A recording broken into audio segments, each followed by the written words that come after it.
Present fashion trendy female short layered hair cut ఎలా చేయాలో చూద్దాము. దీనికి వచ్చేసి మనం కంప్లీట్గా హెయిర్ని 6 సెక్షన్స్గా డివైడ్ చేసుకోవాలి. ఇమేజ్లో చూపెడుతున్నట్టుగా బ్యాక్ సైడ్ 4 సెక్షన్స్ ఉంటాయి, ఫ్రంట్ వచ్చేసి 2 సెక్షన్స్గా డివైడ్ అవుతాయి. దీంట్లో సెక్షన్ 1ని ఫస్ట్ హరిజంటల్ గ్రిప్లో 90 ఎలివేషన్లో కట్ చేయాలి.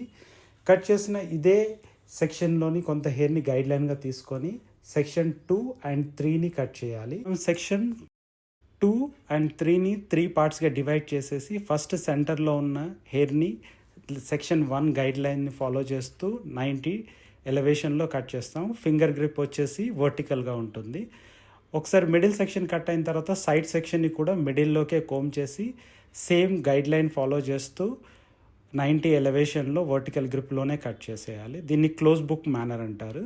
సేమ్ ఫార్ములా ఫాలో చేస్తూ మనం అదర్ సైడ్ ఉన్న సెక్షన్ని కూడా మిడిల్లో కోమ్ చేసి కట్ చేస్తాం. ఇది కట్ చేసేటప్పుడు మనం ఏదైనా ఒక సైడ్ మాత్రమే నిలబడాలి కట్ మొత్తం అయిపోయిన దాకా.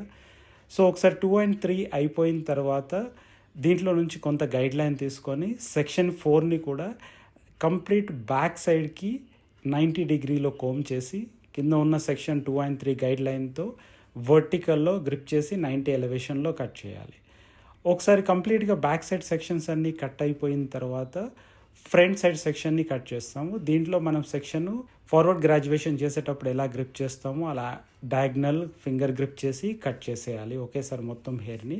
సేమ్ అదర్ సైడ్ సెక్షన్ కూడా కట్ చేయాలి. బట్ ఇప్పుడు గైడ్ లైన్ క్రియేట్ అయింది కాబట్టి ఆ గైడ్ లైన్ తీసుకొని సెక్షన్ 5 నుంచి అదే గైడ్ లైన్ ఫాలో చేస్తూ 6ని కూడా తీసుకొని మనం డయాగ్నల్గా కట్ చేసేయాలి. ఒకసారి కంప్లీట్ అయిపోయిన తర్వాత 6 సెక్షన్స్ మనం ఇప్పుడు కావాల్సిన లెంత్కి ఎక్స్ట్రాస్ కట్ చేసి ఈవెన్గా 1 లెంత్ క్రియేట్ చేయాలి. సో ఇలా కంప్లీట్గా 1 లెంత్ క్రియేట్ చేసిన తర్వాత మీకు మంచి షేప్ అనే డిజైన్ అవుతుంది. ఆల్రెడీ లేయర్స్ కూడా దీంట్లో ఫామ్ అయి ఉంటాయి. ఒకసారి కట్ మొత్తం కంప్లీట్ అయిపోయిన తర్వాత బిగ్ సైజ్ స్టాంగ్తో soft curls create. Thank you for